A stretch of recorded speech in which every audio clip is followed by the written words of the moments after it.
spin in a circle around the partner. The follower is inside, the leader outside.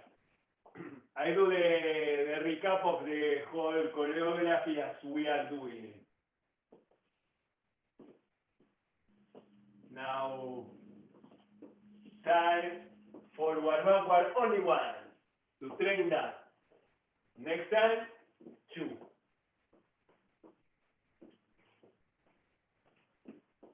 Then, half. And the other half. I close, and now walk outside partner and quick, slow, quick, slow, again to the back and forth, and exit into the basic. The follower walks inside of the circle and the leader outside.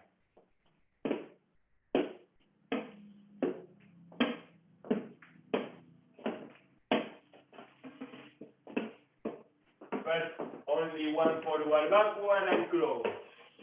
Next time, we repeat. 2 times. Now,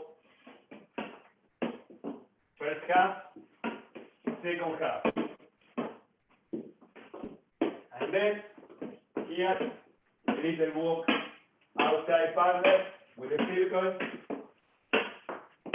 And then you can go to the forward, backward, and close.